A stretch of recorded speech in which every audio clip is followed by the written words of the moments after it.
what exactly is the energetic body? Our energy from a Chinese medicine perspective is what makes us come alive. It makes us who we are. It's why you're Kyle, you're Molly, and you're Patrick. It's at the end of the day, Western medicine focuses on the physical body. So what's your physical body when you leave, but what makes you who you are, that concept of soul or personality, whatever you want to articulate it, is this energy field. This is why some of us are so great at what we do. This is why some of us are not so great at what we do. It's that energetic dynamic of who we are. This is the Rebel HR Podcast. If you're a professional looking for innovative, thought-provoking information in the world of human resources, this is the right podcast for you.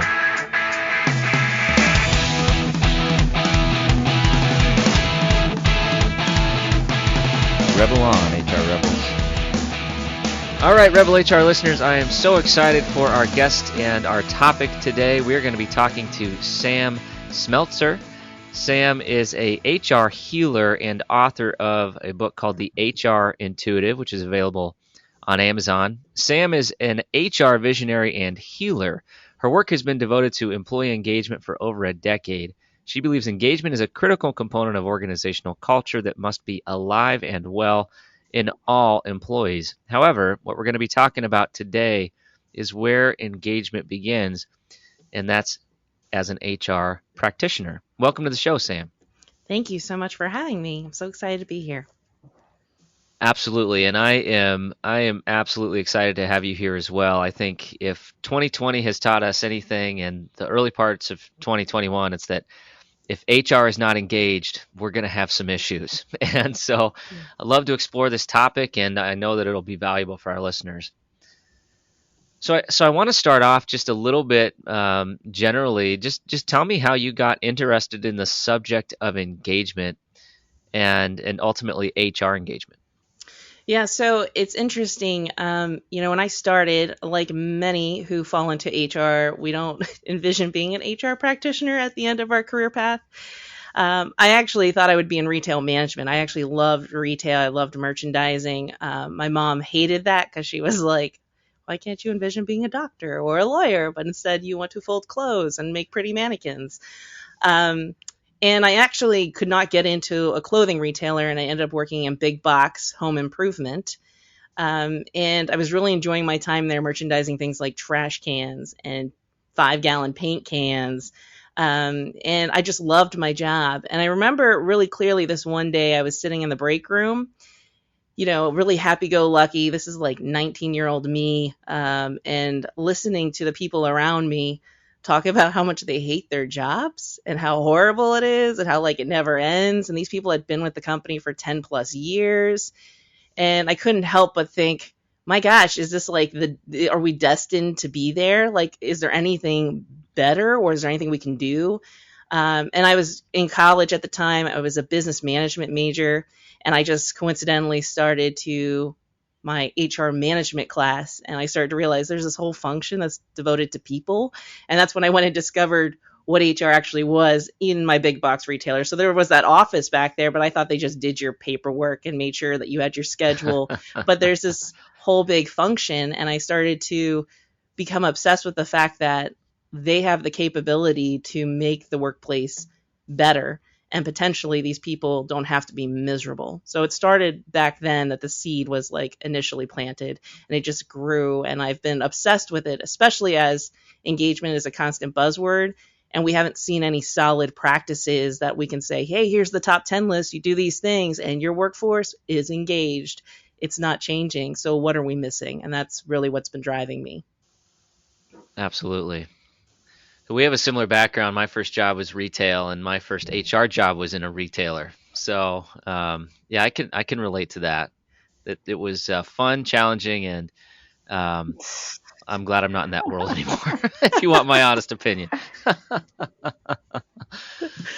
That's awesome. And I think one of the things that was interesting about you said is I do think a lot of people still think HR is just about processing paperwork and doing the back office administration and some of these things. And so through your career and through some of the work that you've done, what common things have you seen individuals change in order to kind of get HR more engaged in driving the culture forward and helping people as opposed to just focusing on some of the administrivia? Well, I think that the commonality is when they start to see their position in a more broad perspective. So I think it's really easy for us to obsess about tasks. I mean, HR started because there was a heavy load of personnel tasks that a manager somewhere on the operations side didn't want to do, and basically gave it to their administrative assistant. And then it grew from there.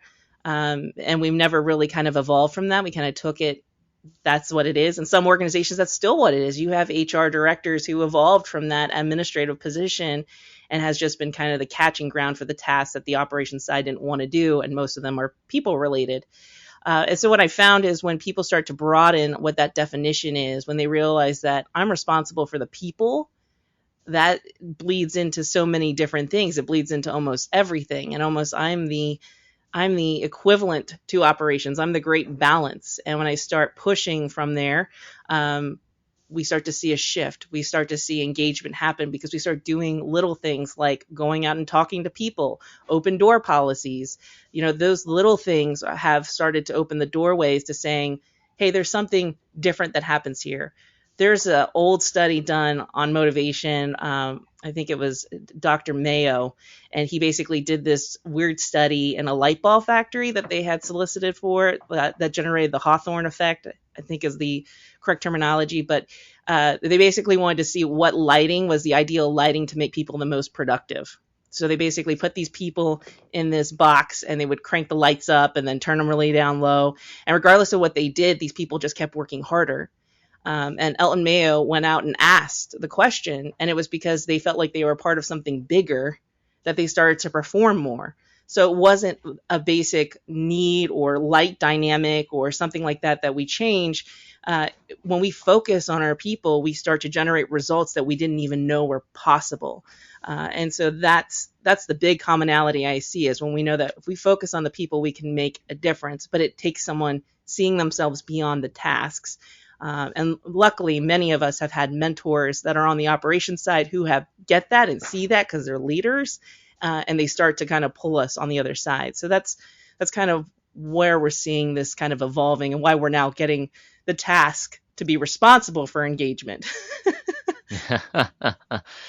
The insurmountable task of, hey, fix engagement. The job that will never be done. Yeah. That's right. That's why we should embrace it.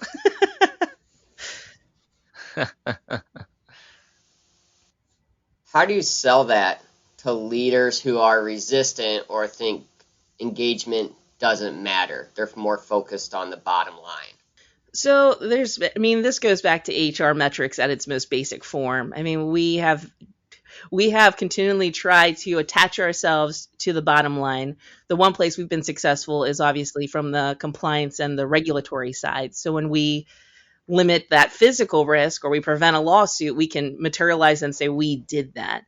But we basically impact anything that people are responsible for. So if people are a part of a process, we have the ability to impact that number. And in most cases, it's not just a strict widget, robot, AI kind of situation. However, when you have a leader who is just so obsessed with these direct results, it reminds me, there was an article that I always envision him as angry. I don't know if he was an angry leader, but he basically wrote this article that said, what if I don't want my team to be great? I'm all right with them being okay and good. And we have that consistently out there. I mean, that's just part of the norms, but we do have leaders that are open to it. So I think twofold. I think number one, you need to know when you're slamming your head up against the wall and things aren't going to change. So I say that with that in mind. But the other piece is, don't underestimate that as you are directly drawing those dotted lines, that every time, even if you get resistance, you are kind of knocking down the wall. So, you're tapping, you're breaking down some of the bricks in that wall, and you're planting seeds. And it takes a while for us to shift a mindset, especially if you're filling a position that strictly was just you check the boxes and make sure that I don't have to deal with the hassle of the people administrative side. So it's talking to those leaders, it's sharing your perspective, it's educating them, because you legit see things through a different lens. And I would make the argument, and I'm not a neuroscientist, but I think HR's brain works completely different than anyone that excels on the operations side. We just see things completely different.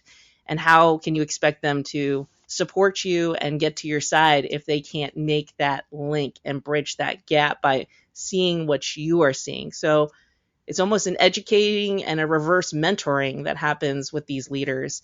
But then also recognizing from a healthy perspective, when you're slamming your head up against the wall, making no progress, when maybe this is just not an organization that has any interest in doing what you're envisioning. That's interesting insight, and I'm actually really curious about Patrick and Kyle's perspective because they came from the operations. But before you go into that, Patrick, I got to say one of my biggest I don't want to say ways, but one thing that I always really like to do is any CEO I meet or any like business leader, I always ask them just, what is your number one problem facing the business today? And 9 times out of 10, it's people. And that's where I think we can then start that conversation. Okay, great. People is my expertise, right? Human resources. Let me help you. Let's figure out a game plan. And that's something that I found that has worked very well. That's awesome, Molly. Yeah. Patrick, what's your take on, and Kyle, what's your take on the difference in mental thought from operations leader to HR and making that shift? I think it starts from my end on figuring out on the supervisor level, mainly the frontline supervisor level, what's their motivation? What do they really want out of their jobs and out of their people? When you find those little nuggets, then you can pull in maybe the little wins. What we did where I work, not in my previous role, but where I've been here for the past 8 years now, is we actually, it's you call it the fluff, but we actually created an employee engagement committee, which we pulled employees, about a dozen of them from all different areas of the building and department to kind of be the spokesperson on behalf of their department. And that way we're getting the ideas from different areas.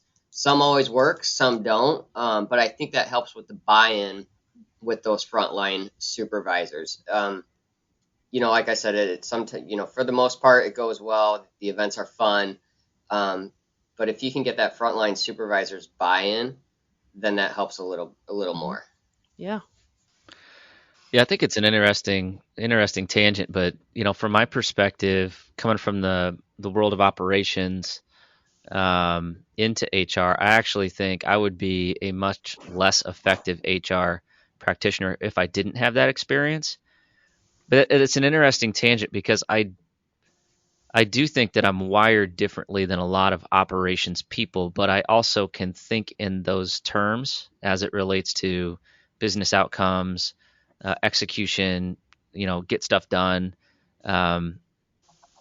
So I don't know, Patrick, maybe you and I just think a little bit differently than most HR people too.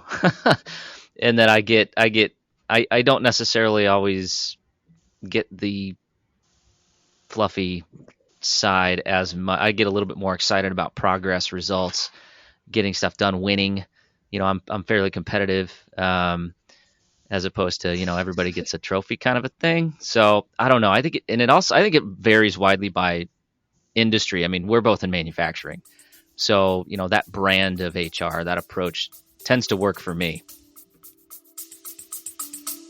We'll be back after a quick break.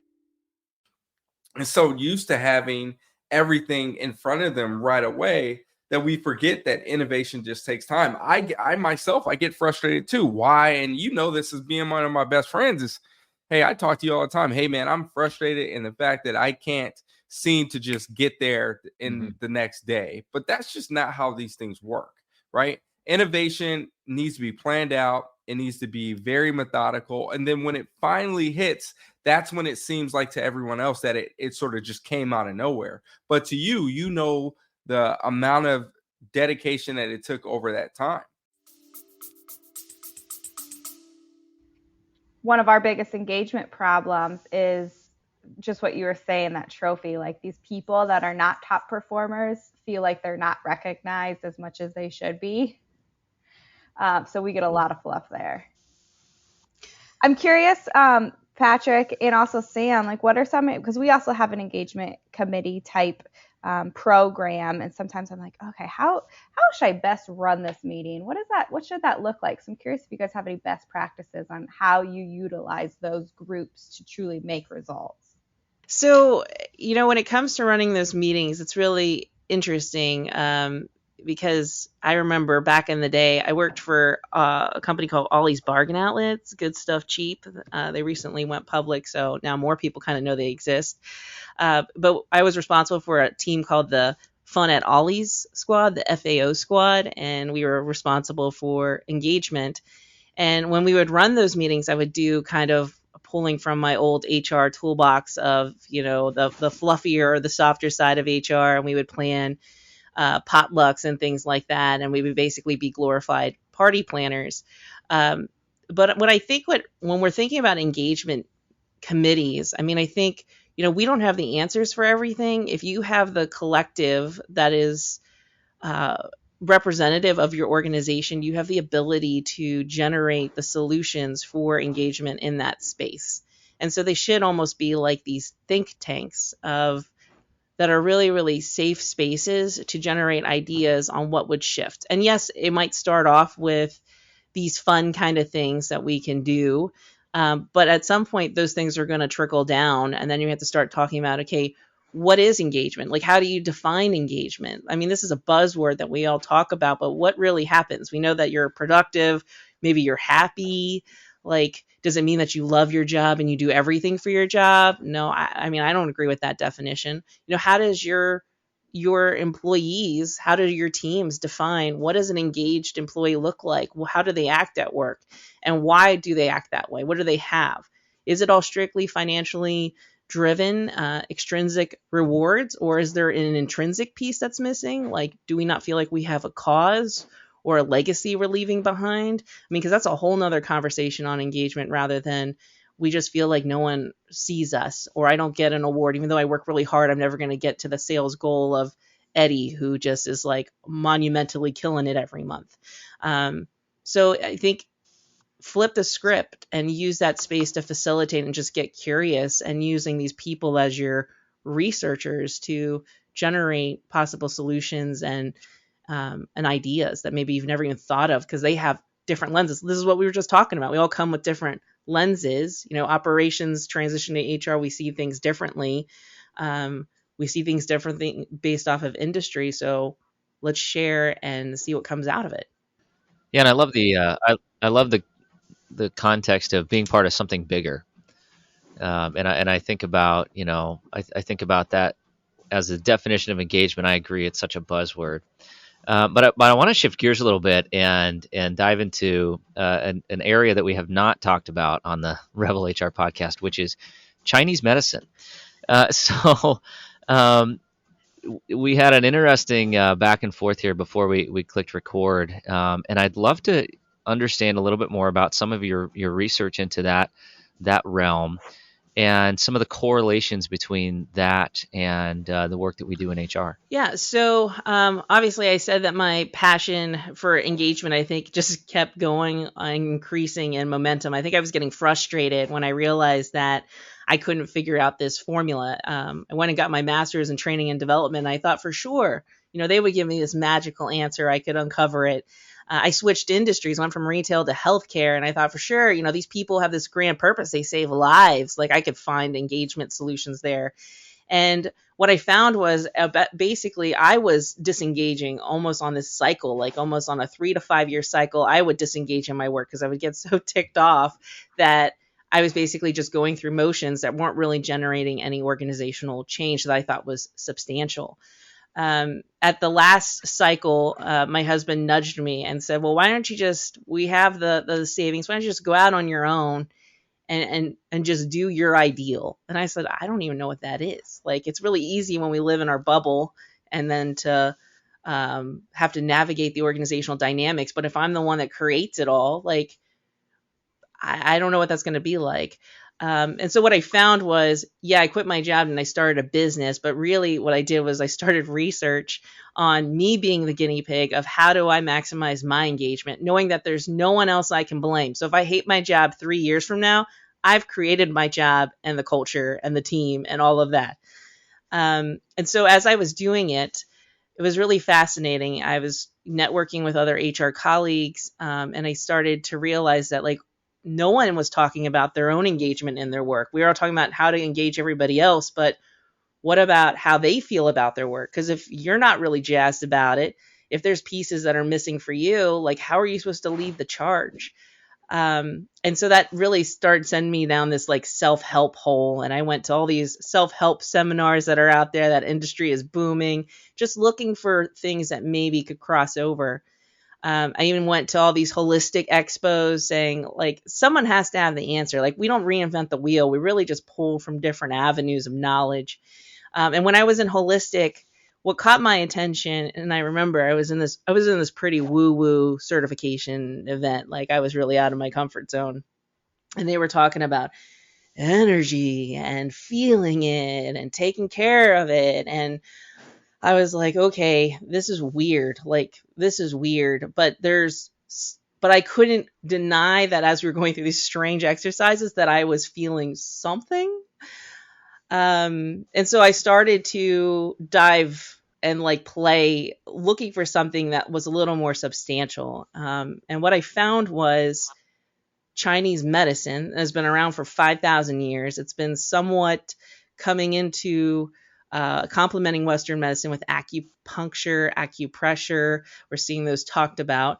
There was this branch that came to my awareness called Qigong, which is energy work. It's all like basically what that holistic woo-woo event that I went to, it was that, but combined with some logical and some science-based knowledge that was there. And so I signed up and went to this seminar, expected to be trained by, I don't know who I thought would be the mastermind behind a Qigong class, but it's this 6'5" skinny white guy in Gettysburg, Pennsylvania, is one of the top teachers in the country. And I walked in, and he changed my world. He gave me these missing puzzle pieces that I think I've been searching for. And that was, what exactly is the energetic body? You know, our energy from a Chinese medicine perspective is what makes us come alive. It makes us who we are. It's why you're Kyle, you're Molly, and you're Patrick. It's at the end of the day, Western medicine focuses on the physical body. So what's your physical body when you leave, but what makes you who you are, that concept of soul or personality, whatever you want to articulate it, is this energy field. This is why some of us are so great at what we do. This is why some of us are not so great at what we do. It's that energetic dynamic of who we are. And so the thought of taking care of it, where do we learn about that? And when we don't take care of it, what happens to the body? And so he's here teaching about this. Like if you don't release your anger, your liver's going to act up, and you're going to want to probably engage in some more alcoholic beverages or some processed foods to calm that liver down. And I sat there, I remember listening to that, and I said, but I'm not an angry person. I'm a nice, kind person. He said, well, it can't just be your anger. What if you're around angry people? What if you deal with frustrated, angry people on a regular basis? Oh, you mean like doing like a mass layoff where I had to terminate like 50 people in a 2-week period? Yeah, oh, that's living in your liver. And then I said, well, what do we do in HR? We love our happy hours. We love yes, we do. In a beverage. We were just talking about this before we hit record. I know, and like, and you know, we have these. All of my really close friends. I had a really tough day today. All these people, I did have these tough conversations, and I can't eat my salad. I got to go find some comfort food. That's that liver acting up. So it was just fascinating, and as I kept going, it just opened more and more. Like, it's our energetic body, and then the collective of all of us is what creates culture. And so we've never been trained in how to care for it, for ourselves or for the organization. That's fascinating, and I just think it's such a different way of thinking than what we're used to in Western medicine, which is diagnose it and then medicate it. Right? It's a problem that needs solved, and you fix it with technological means, as opposed to thinking about more holistic approaches. So, I know, most people in HR may have experienced negativity from others at one point or another through their job, or in some cases, that's pretty much the entire job. So how do we protect our energy through some of those challenging and, gut-wrenching situations that just are part of the job description? Yes. And so what's really interesting about this, and I wish that I could have documented me going into these training sessions, because I truly was the skeptic. I mean, I'm sitting in this space with these holistic practitioners and nurses, and then here's this HR lady, and I don't even really understand why she's here, like if she's doing the expose or something. And but these exercises, as I put myself through them, they work. And one of the biggest things that I realized from HR is when we have to help people, for us to get into that space, we basically let down our guard that allows us to absorb whatever is happening in that space. That's why we're taking in the anger, the sadness, the stress, even some of the questioning of our worthiness and confidence, all the different kinds of, think of all the different kinds of people that you come in contact. And this does transfer through Zoom and video conference. So you're not immune to it just because you're socially distancing right now. And one of the really easy exercises is just imagining that you have a barrier. And this is pretty backwards for some of us, because we think if I put up a wall, then I can't be there for people. But it's this wall that allows you to control what gets to be attached to you, like attached that you get to take home with you. You can still look and understand and interact with it, but not let it kind of penetrate your energetic wall. And so a real simple exercise is just imagining yourself in a bubble. That's really what it is. And you can put it up at any given time. So say I'm in a meeting with a employee and they're just coming in to say hello, and then it's turning into one of those hour-long sludge sessions because they're unwinding and telling me something else that's happening at work. And I can feel it. And we all know what that feels like when it starts to come and it creeps in. Even if you're in a meeting with a bunch of execs or leaders, you can start to feel when you're getting kind of slimy. That's them penetrating your energetic wall. So really just taking a moment, and you don't even have to close your eyes, and just feel like I'm in my bubble. There's this bubble, and it could be 2 to 3 inches from your body. It could be a foot from your body. And like, I can still see everything and interact with everything, but it can't touch me. Like it's my don't slime me bubble, because that's essentially what's happening is energetically we're getting slimed by people because they're in a state of release. So it's going to go anywhere. It's just like they're just swinging it around. It's crazy. This is a crazy topic, but I can relate to it so much. And it's not something I've ever thought about before. And I know you guys are probably going to think I'm crazy for this, but I've had that same thought with my glasses. I know that might seem crazy, but when I don't have my glasses on, I feel like I am so exposed and everybody can see right through me. But if I have my glasses on, it's almost like a barrier for me. I know that's crazy, but I can relate. No. Molly, that's a great example. So there's lots of creative ways people have created these bubbles. So like blazers. So if you turn into like a Mr. Rogers routine where you put your sweater on before you go into it's a physical, like you're imagining you're coated with something, so you're protected. Same idea. You're creating a barrier. I do that. I wear like a blazer when I speak, like when I'm talking, and I could be like the firing squad of people just sliming me with stuff. I have to put something physically on, or I forget that to protect myself, essentially. So it's like power ties in the 80s, right? Yeah, I also think maybe that's the reverse. This is probably I think women specifically can relate to this. And Kyle, Patrick, I'm curious to see your feedback, but especially like women, I think high heels is another thing that a lot of women do, and or like lipstick. I don't know. I think women can very much relate to this topic. Kyle, Patrick, are you with us? I don't think Patrick's on that train. But you know what's fascinating about women's, like, women's accessories, I've even found the correlation to being grounded. So, like, not wanting to space out Yes. and leave because a situation's uncomfortable. The uncomfortable shoes keep us firmly grounded to the ground. So, I've even made arguments that, like, I've coached clients actually when you're struggling, my female clients, to wear these shoes to remind themselves to stay connected to the ground. So yeah, it's amazing how physical accessories can be a rooting for us energetically.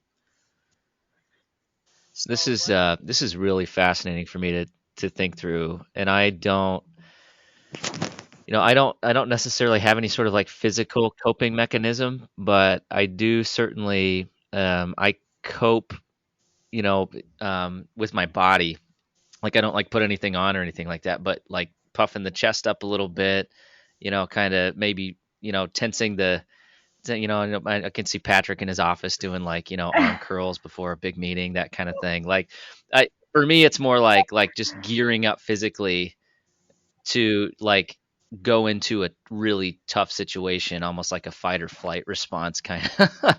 And I mean, this is fascinating, but I just had a really really challenging meeting a few days ago. Came home, had just had a massive headache, and it was almost like I had absorbed all of that negative energy, and I brought it home to my family, and I felt bad about that, and it's I mean, I think all of us in HR have had those days where we feel like we're bringing it home. So if we can shed it or prevent it, I mean, that sounds Yeah. good to Yeah. me.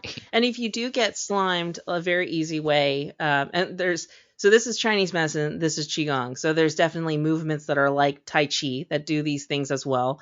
I recognize that those would be a little weird in the work environment right now. I envision the day that maybe we could do that and it would be embraced. But shaking the body, so if you think of energy, it actually does physically attach. So dance breaks, but any kind of physical, just like shaking it out. They say this is why athletes do that kind of naturally. And when they're shaking their body to prepare for performance, they're actually releasing things energetically. Could be emotional from a confidence standpoint, but we instinctively kind of do it. So when you feel slimed, like when you get home, just shaking it. If it's the head, tapping on the head that hits all the acupressure points in the head, you'll start to feel it kind of dissipate.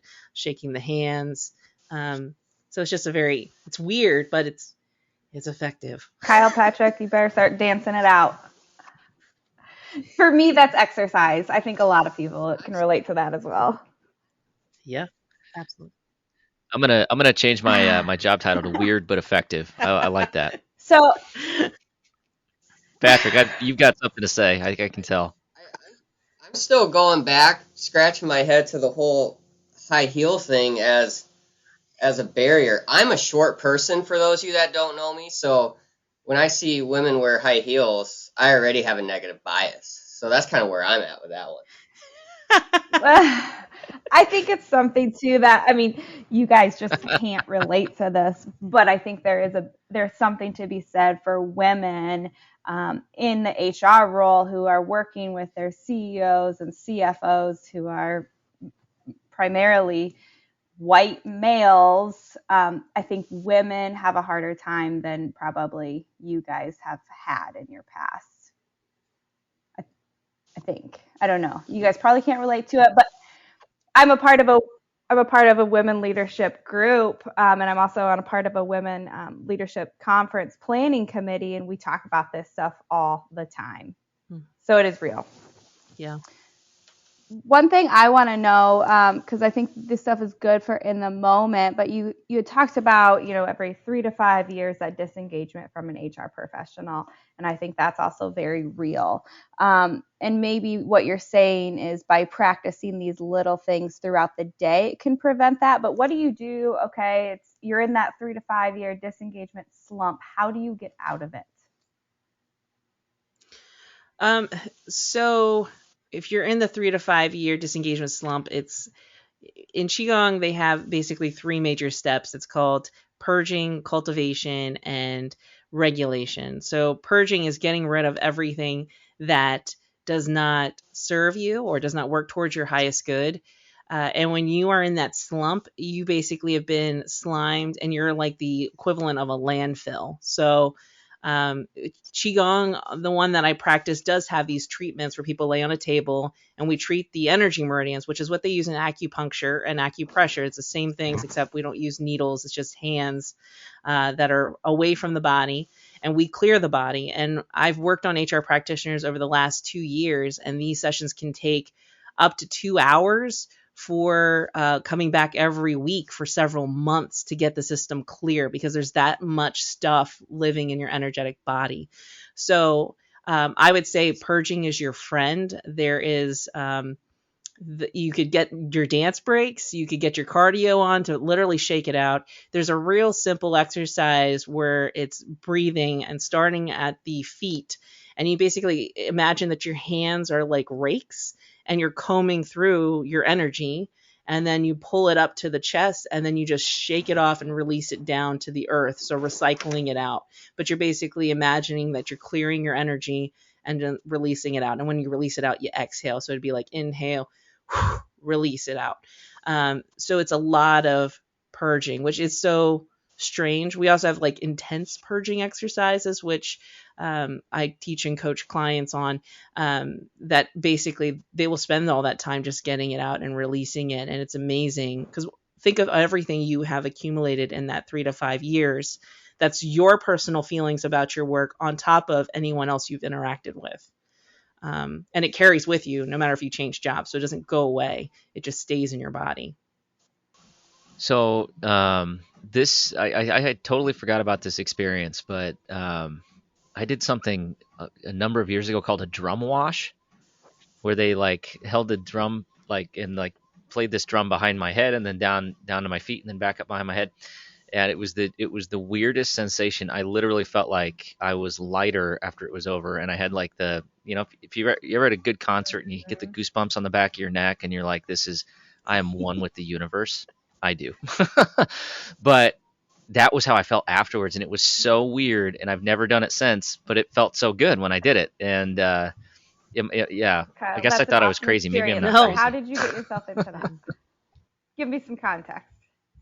Okay, the context here. So we when my wife and I got married, we got married in a non-traditional ceremony, and we actually got married by somebody who was an energy healer, and she was also registered to marry, because we wanted to have a non-traditional wedding. So part of the package was you get a free, like a tear off coupon. You get a free energy wash, or drum wash is what I picked, because I'm a musician by dream, not by profession.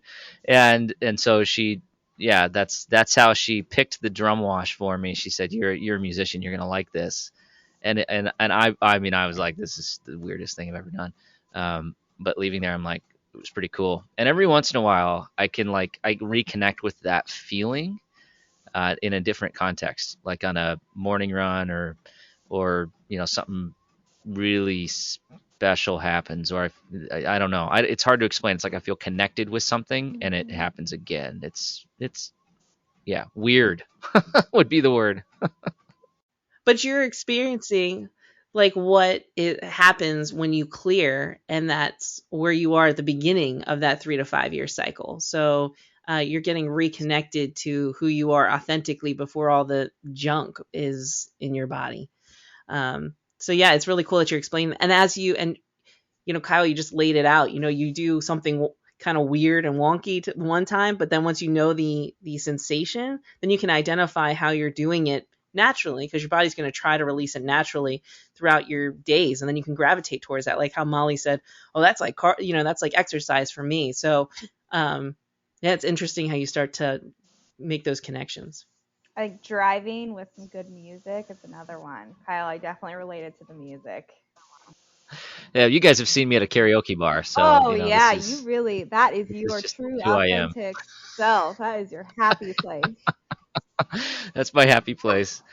So how do we find more of the happy place, Sam? What's the trick? Is it being intentional and focused on how we continue to attain that, or is it about finding the right company or finding the right space or finding the right job?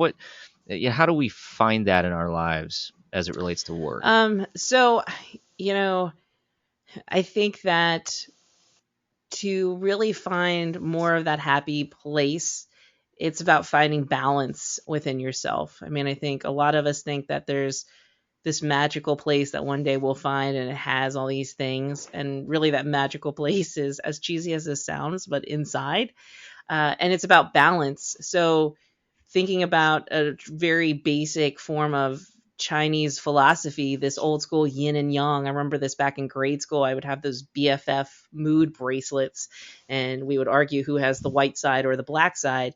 But we live a yang filled life, active, focusing on go, go, go. How much can we cram into a day?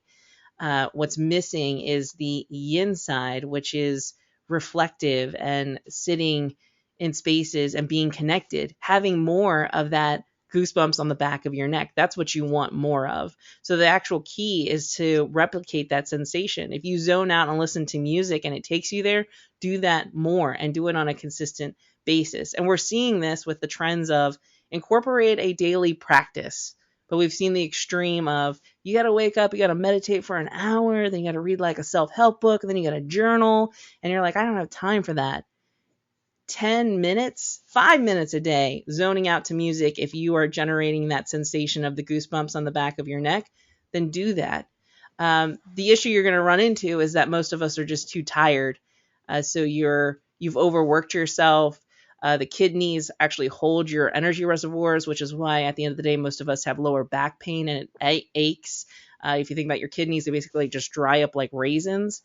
So you really want to like plump up the kidneys first. And it's really, really easy. You just inhale and imagine that you're inhaling navy blue light and sending it down to your kidneys. And it sounds so simple, but it actually will generate energizing the kidneys, because the most basic form of cultivating energy is breath. Every time we're inhaling, you are doing qigong. Right now, all of us, as we're breathing, taking in new energy, I'm exhaling out stuff that does not serve me. We're just adding a little more intention to it.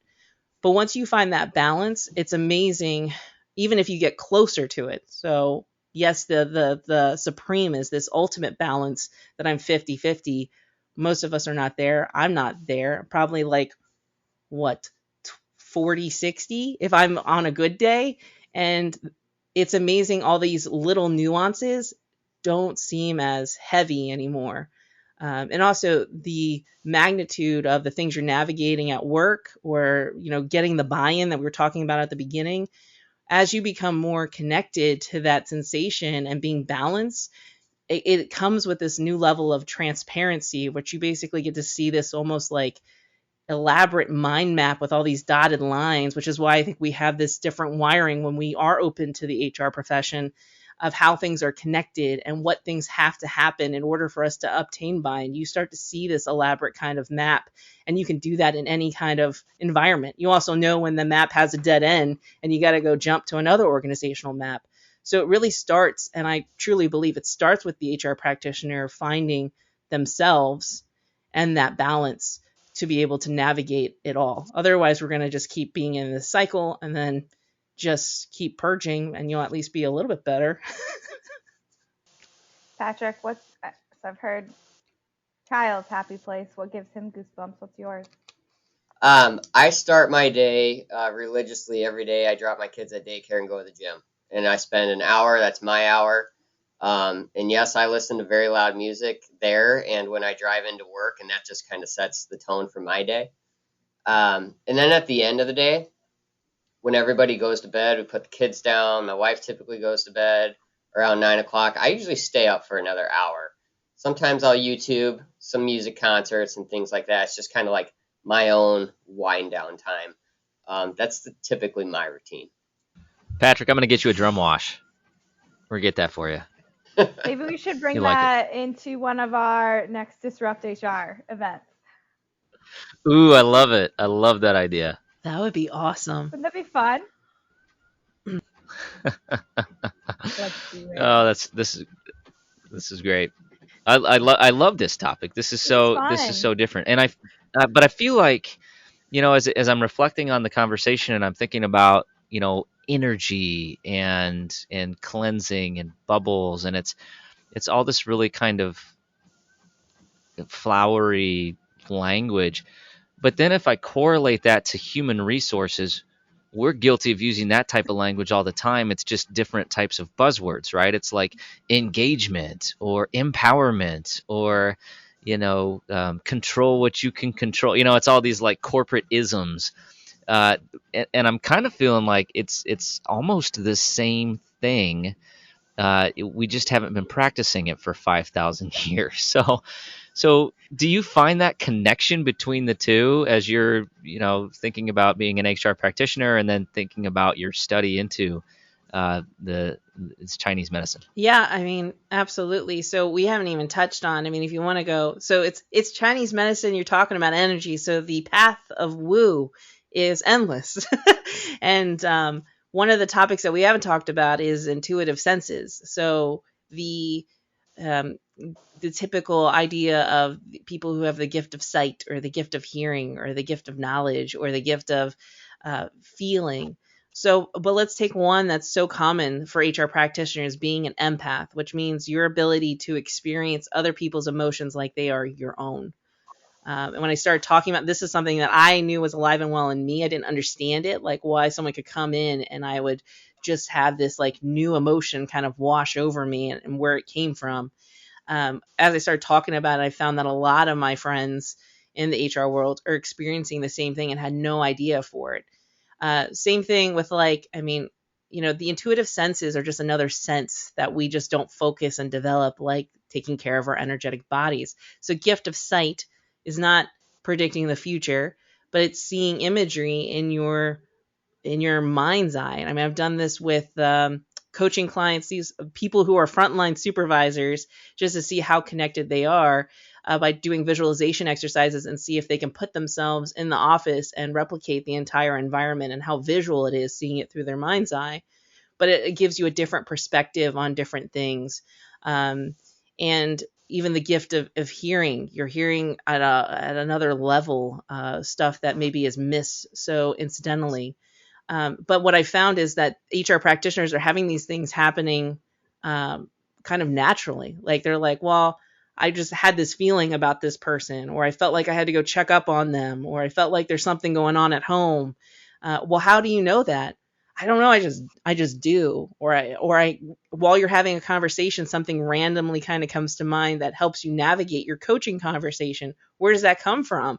These are intuitive senses that are developing naturally and opening, but we don't have any formal development in them. So yes, I've seen the correlation, and I can't help but wonder if we were a little more open, and we can replace the terms. I don't really care what you call the terms, but if we started working with this tools and modality, what could be possible? What could you really do as an HR practitioner? What would really limit you? Like these questions about buy-in and engagement and facilitating meetings, you're like, I'm going to go in and I'm going to like just read the room. I'm going to read the energy. I'm going to just walk around and I could feel the cultural energy and shift it and navigate it. What if we were really open and it was like, hey, John, you look like you got slimed today by some horrible thing that happened at home. Why don't you come to the treatment room and I'll purge you? I mean, that's real extreme, but could you imagine if like you're just, like this is, I'm going to do that. This is like a whole other vision of the norm, but like, is this what has been missing? I mean, we see employee wellness programs. We're trying to integrate yoga and meditation. We're trying to focus on mental health. Energetic body hits on a huge component. So, we're not even talking about employee wellness. I'm saying start with the HR, but, we have the ability to help people operate at their optimal, just like it's helping you operate at your optimal performance. Yeah, I can relate to that as well. I mean, I think for most of us, we just see and feel things that are going on, and that's very hard to articulate to leaders on the team who are not, who don't have that sense. They're like, what? I didn't get that at all. How do you navigate that? Well, that's where your relationships come in key. So all that work that we do to build the rapport and the credibility allows us to have the trust when we need it. And we also have to you got to pick your battles. If you went in like the lady who did the drum wash, which is like an energy healer. If I went in every day and I was like, hey, I saw it, so this is what we must do. It's how do we help bridge that gap? But through the relationships you build, the credibility and the trust, uh, it starts to shift. So there's times where like I've worked in a space and every once in a while I'll be like, I don't know if we should do that. I feel like that person's in a really hard space. And maybe they go ahead and do whatever they're going to do. And then they start, it's uncovered later on what was happening with the employee. And then all of them instinctively think, wow, Sam was right. We should have been cautious. And now we kind of look like jerks the way that we treated that person. And then eventually it gets to a space where they'll be like, hey, Molly, what are you thinking or feeling? Like, what's the first thing that comes to your mind? You'll start to get those opportunities. My book, The HR Intuitive, the intro is written by an HR colleague who thought I was like whacked out. Like she thought I was crazy talking about this stuff. And she went with me on a business trip to North Carolina to a manufacturing plant where this company paid me to just sit in a room with people just to watch them. And I was reading energy. I didn't say that's what it was, but they heard I did it for somebody else. And they said, there's just something about her if she just comes and sits in the space. All I was doing was reading the energy. She came to ask questions so that I could watch what was happening in the space and listen with these other senses. And she said, after she watched my report out, she said, there's something here. Like, and the HR Intuitive book that I wrote is about laying the foundation for expanding our mindset to be open to the fact that there is more that we are able and capable of doing as HR, and also broadening the definition of HR. So it's interesting. It's an evolution, and it's also recognizing that you may be at the forefront of that evolution. Oh my gosh, this has been so fascinating to explore, and I wish we had another 3 hours to go through it, but it sounds like if we wanted to continue the conversation, the best place to be would be start with the book. So I'm gonna have to check it out. But I do want to shift gears, and we're going to go into the Rebel HR Flash Round. All right, so prepare yourself. Flash Round, question number 1. What are you reading right now?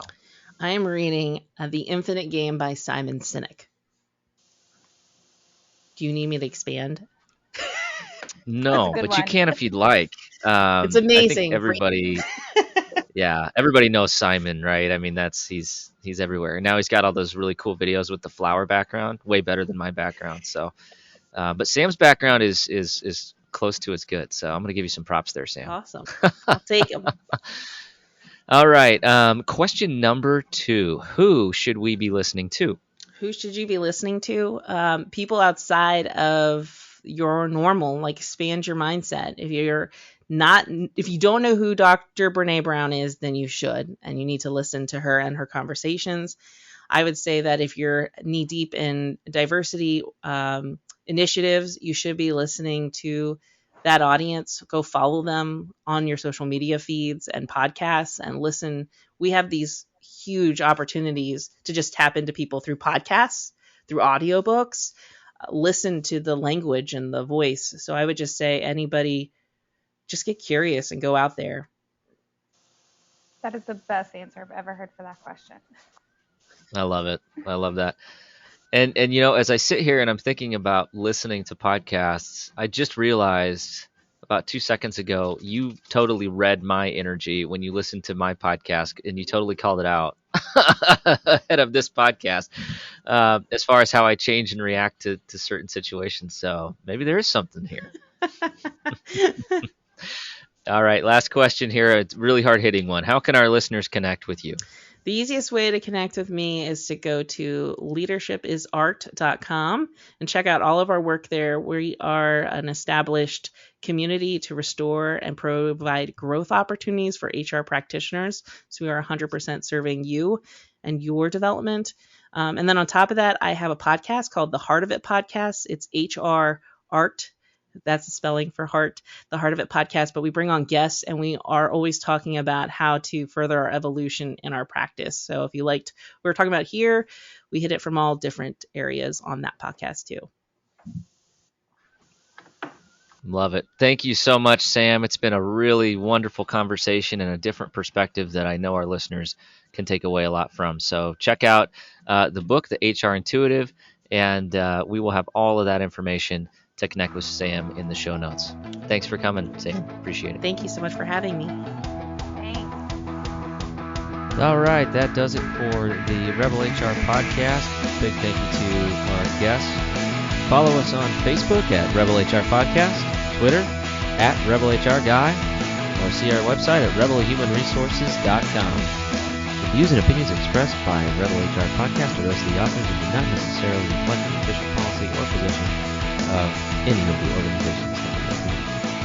No animals were harmed during the filming of this podcast. Baby.